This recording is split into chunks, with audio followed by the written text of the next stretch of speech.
Hello and welcome to a little bite-sized edition of Inside Chelsea. My name is Joe Flemons and I'm joined by the brilliant Matisse to have a little look back on Chelsea's 3-0 win against Nottingham Forest this weekend. Let's start then, Matisse. 3-0 that maybe flattered Chelsea in a couple of ways? Yeah, I think in the end it did because you couldn't really watch that game and say Forest deserved to lose comfortably 3-0 with the way that they had the first half and the way that they even created chances in the second half after our kind of 20-minute spell of kind of recovering and reviving and after the halftime changes. But I'll take it, as a team that are trying to obviously go on a run now and follow up back-to-back wins with more wins in this fixture list that we've got coming up before the London derbies. You've got to win games like this even when you're not playing the best, and that's what we went on to do. We at 0-0 with the way we played in the first half was fantastic to still be in the game, and then manager made the changes and we went for it. It's weird, isn't it? Because I think most Chelsea fans about 4 weeks ago was a little bit cautious, a little bit hesitant because we've been on that sticky period, and the only win that we've got in a not most convincing fashion was against Lincoln in that little run, and then all of a sudden, international break kind of scuppers any momentum because you beat Liverpool right at the end of it. Esteval scores. We have that wonderful moment at Stamford Bridge where everyone's buzzing and thinking, "Let's go on again," and then you've got to wait again, and then everything's a little bit delayed. But getting back to it in a result where perhaps, like you said, not at our best. I don't think we've seen Chelsea at our best yet. It's quite a scary thought that we're late October. It's a good thing in a number of ways, but also perhaps a little bit cautiously optimistic in a number of different ways. In terms of the selection ahead of it, because there's always going to be eyes on it, especially after an international break. We know that the distances that some of the players have got to cover to get back to be available for selection. But did anything surprise you? Yeah, I didn't like the 11 when it went out, purely because I felt like we were being a little bit too safe. Nottingham Forest are in obviously a really poor run of form, which obviously led to Ange Postecoglou's sacking. And it just felt like, even yes, it's a 12:30, it's away from home, it's after the international break, it's definitely not ideal. I just felt like with the five defenders, he went with Gusto obviously in the midfield. It felt a little bit too safe considering Nottingham Forest where they're at, and it proved to be a bit too safe. I think there was a lot of players in that first half not playing in positions that they were necessarily comfortable with. I think Gusto, obviously, in that role against Liverpool, where he's mainly doing off the ball work and being helping us be compact, and we're not looking to dominate possession necessarily against Liverpool for the whole 90 minutes, is different to going up against a back five Nottingham Forest team where you're expected to unlock and dominate and try and find the kind of spaces in between the lines. Obviously, the manager comes out afterwards and says that he was expecting a back four. But it was a very tough watch first half with Santos playing in Enzo's role. Not necessarily maybe as clued up on the system as much as Enzo would be, having worked with Enzo Maresca for a much longer period of time. And João Pedro again up front. I think this is something that we have to learn from, is João Pedro up front against back fives, Palace, Brentford. Obviously, Man United 10-men context there, but they play over three as well, and the wing backs. He's not that kind of combative Delap Gue kind of striker where you're going to be able to kind of marshal and move the back line. He wants to drop in, he wants to find the spaces. And the best chance we had in that first half was João Pedro dropping off and playing this great pass to Santos, and he almost scores. So I want to see us kind of go with that two-striker more when we play these kind of teams, because I think we played a lot better in the second half when he made that change. I guess the difficulty is, isn't it? Because I think we all saw during the Club World Cup that link-up play between João Pedro and Cole Palmer, and thought this is us for the next decade. This is us for however long. These two are going to be they're going to be the sort of the reincarnation of a Drogba Lampard kind of almost like telepathic understanding between the two. But then when you get the Liam Delap injury, almost it becomes a necessity rather than a nicety. And then it becomes every week you've got to do the same thing. And then obviously the injury to Cole Palmer means that we're a little bit short in certain areas. But I'm with you. I think João Pedro is at his best where he can drop into those pockets, and when he doesn't need to be the central focal point where it's only him and he's the one that has to stretch and he's the one that has to open it up. I think technically he's so good. But I think there is a lot of pressure. And like you said, when there's a lot of teams that are going to come and frustrate and come and sit deep and come and try and make things uncomfortable for us, then if you've got two midfielders in the sort of deeper areas, like we have Malo Gusto and Andre Santos, they're not players that automatically you're going to get that support in areas from. So I suppose it is going to have to look like a very different Chelsea over the next 6 weeks or so while we're missing Cole Palmer. In terms of a replacement, I think we're all looking at hoping that Esteval is the one that gets a little bit more game time and a bit more freedom to perhaps solidify himself. But is he the one that we're looking at now to fill those Cole Palmer boots?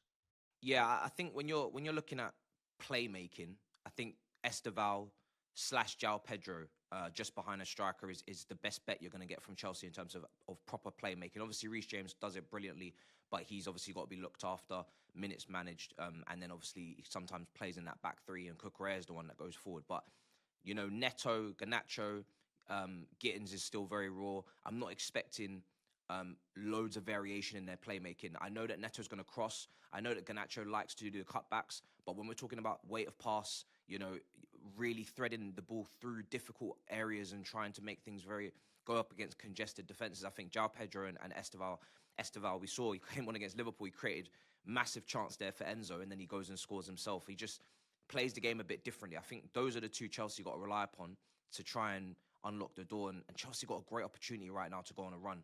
But they've got to get those lineups right, because I felt like the first 45 minutes was a bit wasted. And like you said, we could have conceded. They had a lot of chances, Nottingham Forest. Gibbs White, a couple. If they take those, it might be a different game. So we got a bit fortunate there. I couldn't agree more in terms of the chance that Forest had. I mean, there's probably Forest fans that are coming away at half time thinking, how are we not 2 up? And then coming away from the game thinking, how on earth have we not even scored a goal? Like, there's 2 really good chances early on. Then there's the Nico Williams chance in the second half, and then the chance where it hits the post and the bar and somehow stays out. That does feel a little bit, when you're at the bottom end of the table, like perhaps this isn't, it's not going our way. But then when you're Chelsea, now's the opportunity to kick on. Now's the opportunity to go on that run. I think we've got Spurs on the 1st of November, but aside from that, Ajax next. Wolves we've got twice in the space of about 4 weeks as well. So fixture-wise, it's quite a nice position to be in, and especially when there's so much inconsistency across the league. It's quite a positive time to be a Chelsea fan at the moment again. Yeah. I think we dare to dream. You know what I mean? It's what can this team do if they have their players fit as well. I feel like the injury crisis at centre back is obviously massively detrimental to our build-up play, which is a massive shame. We know Colwell was so integral to it. He was becoming a bit of a leader at the back end of last season. Badia Shield showed us what he could do with Benfica and Liverpool. Then he gets injured again. And when you watch Chalobah at left side centre back, he just doesn't open up his body and play those passes that need to be played. And when you're relying upon playing out from the back like we are, you need to have that balance at centre back. I thought Achampong obviously got his goal, first Chelsea goal, brilliant. Reece James scores. We love to see this for Cobham as well, the defenders that we're producing. But Chalobah's not comfortable on the left side. So maybe the manager's got to maybe look at Hato. I understand why he might not want to pair 2 teenagers at centre-back together. I always say it's a position of partnerships. You need balance. You usually need experience. But we know maybe a left foot is going to help us play out a lot better. I thought we gave the ball away really cheaply a lot in that first half. It would be Lavia, it would be Gusto. Chalobah's passing. And next thing you know, Forest are having a transition and having opportunities. So I think every part of the team, from back to front, can be improved. But I think, obviously, the injuries are taking their toll. The manager can do a few tweaks and we can look a lot better. But yeah, there's a massive opportunity here, and we need to go on a run for sure, because when we play Tottenham and Arsenal, I want to be in a good position. There's that old adage, isn't there? You don't want to be your best in August. You want to be your best in May. You want to kind of feel your way through the season, and all of a sudden hit your final form as you're hitting the home straight, as it were. I think Chelsea are in that bracket at the moment. Let's talk about Josh Achimpong, because you, like me, will have seen a lot of academy football, and Cobham do produce unbelievable footballers, but they produce really good human beings as well. And I think that the maturity that we've seen from Josh, thrown at a deep end at times last season in an area. I mean, I don't know about you, but I saw him play predominantly as a right back or a right wing back in the academy. He scored an absolute screamer against Spurs in the 18s, where he cuts in from the right hand side. So when he was at centre half, I was a little bit like, I can see that, but it's a big ask. It's a bit like when Alfie Gilchrist was playing left back. Like, I've only seen play at centre half. So you're asking a new player to come in and make an impact in a position that maybe he's not seen a lot from. His maturity at centre half, I think, has been brilliant. And you mentioned there the potential partnership between him and Hato. Hato, like we know, he's played a lot of football. For a kid of his age, he's played a lot of football. He's worn the armband at Ajax. Like, he knows what's expected of him. So that partnership is something that I think is, again, I keep coming back to being like cautiously optimistic, but it's a little bit in that maybe. We're talking about potentially a partnership there that might get us for a little while. But don't expect them to play 40 games next to each other. But if we're going to see a partnership of those two in the next 5 or 6, I'm not concerned about that. Yeah, and it's probably earlier than I would have liked, because normal situation, you've probably got an experienced defender next to one of the young guys. Obviously, Hato, like you said, leader, captain at Ajax, but still in his debut Premier League season.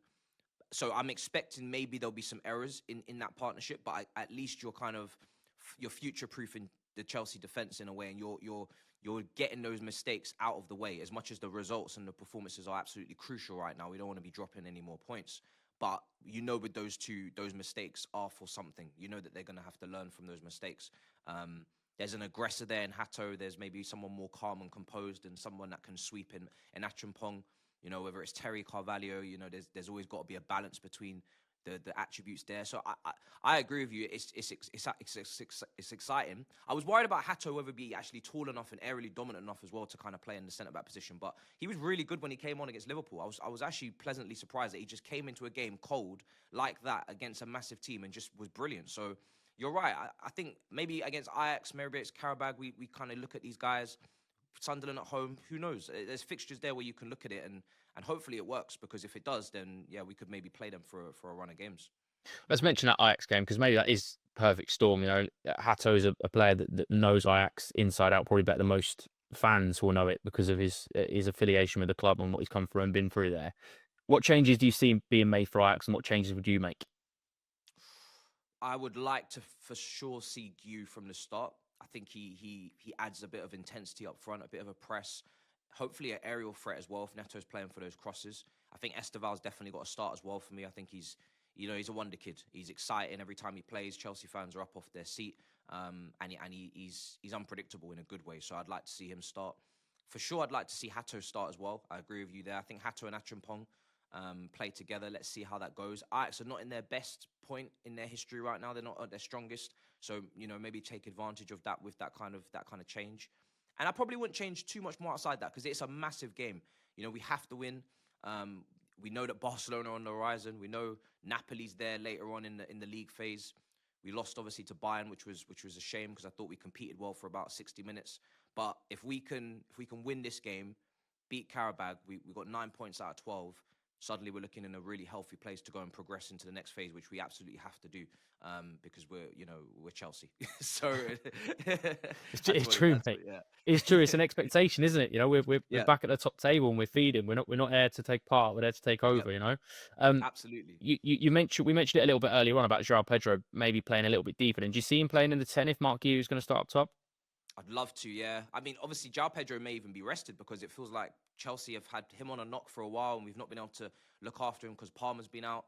So, he may not even maybe start. Maybe it'll be Buonanotte that will maybe start in the 10. That could be an option as well. Maybe Esteval in the 10. He's looked at that before. But ideally, if there's some chemistry to build between Pedro and Gu, I'd like it to start now because I think it's important that they try and have some sort of telepathy, like you said earlier. João Pedro can start to understand Gu's wavelength and vice versa. They play the passes in behind that he's making the runs for. He wins the foul for the free kick that obviously Neto scores. So any hold-up play that he can do and any attention he can draw away from João Pedro to allow him to have more space to do what he does, then the better for Chelsea, I think. So for sure, yeah. It's also the worst kept secret in the world, but Shinma Yuka is bagging goals in the academy level. So I do wonder as well where it might be Karabag, which is, quite a nice little nudging. He played really well in the Conference League last season. He obviously got a little bit of a taste of first team football, but there's no secret of options for Chelsea's academy players coming through. So we do get to these points where we've got a really difficult run of fixtures. Maybe not difficult in terms of on paper, but in terms of, the intensity to go again every 3 or 4 days. We have got a big squad as it is. We've also got a really talented academy coming through, and Josh Achampong sort of leading that way. Yeah, McQueen is another one, looking really talented. Dyer was calling for last season. I wanted to see more of him. Obviously, we saw Raksaki in the Conference League. Reggie Walsh, Maresca absolutely loves him. He reminds me of like a Billy Gilmore in a way when we had him coming through. I was very excited then. Samuel Smith was on loan out at Swansea, I believe, and I was really excited about him last season. So you're right. We always produce really great talents, and listen, no one's saying they have to be starters from the off, but if they can at least supplement the squad, saves us, money in the transfer window to go and get players for the starting 11, it helps. And we've made, we've sold, obviously, the Matsons and Lewis Halls. That's definitely helped the finances. So the academy's massive, absolutely massive. There's obviously the biggest sort of criticism thrown at Enzo Maresca has been about his sort of substitution and maybe his in-game management. Obviously, at the weekend, it felt like he got that right because first half, like we keep saying, could have gone in 2 down, and then obviously we come away 3-0. Even if the result is slightly flattering on on the sort of watching eye, but do you think there's been an improvement there, or do you think the criticism's fair? I think he definitely learnt from the 10 men situation. He saw in the press conference, he kind of came out and said that he should maybe manage those situations differently. Obviously, it's better if we don't go to 10 men. We keep going down to 10 men, game after game. It's getting it's getting crazy at this point. I can't believe really that it's still going on. Let's see if it continues against Ajax. Thankfully, it's not cost us recently in the last few games, but it's mad. But yeah, he's the thing is with Maresca is he's still learning, you know. So he's this is his first year in all 4 competitions of Champions League, Premier League, having to manage the rotations, having to manage a team that have come off the back of a Club World Cup where the fitness levels we've seen with PSG have their moments as well. They got to the final. That's got to be managed. We've had quite an extensive injury list as well in comparison to others. There's a lot of different things at play. So he's definitely making mistakes. And as long as he's owning them and he's aware of them and he's obviously going to change, which he's shown to do previously, then fantastic. You know, this is what you get with a manager that's inexperienced but is kind of learning, and that's what he's doing. So it's part and parcel, really. I've never been Maresca out at all or anything like that. I'm backing the manager. There is going to be trials and tribulations along the way, but I think he's shown more than enough in his first year at Chelsea, winning 2 trophies, and the good things he has done. One of the big things, keeping Reece James available, you know, that managing him, and hopefully he can do that with Lavia and Fofana. So more than enough faith in him, and I know there's going to be things that he does in the future. I'm like, but there's going to be more, hopefully, good than bad, and that's what you have to remember. Absolutely, mate. He's symptomatic of this Chelsea team. We're still growing, we're still developing, we're still getting better. And there's a man up the road that's been given 7.5 years and looks no closer to winning a trophy than we do. So we'll absolutely take that. Ajax midweek. Matisse, thank you so much for your time, mate. Brilliant as always. Good 3 points at the weekend. Hopefully 3 points in the Champions League upcoming as well. But until next time, up the Chelsea.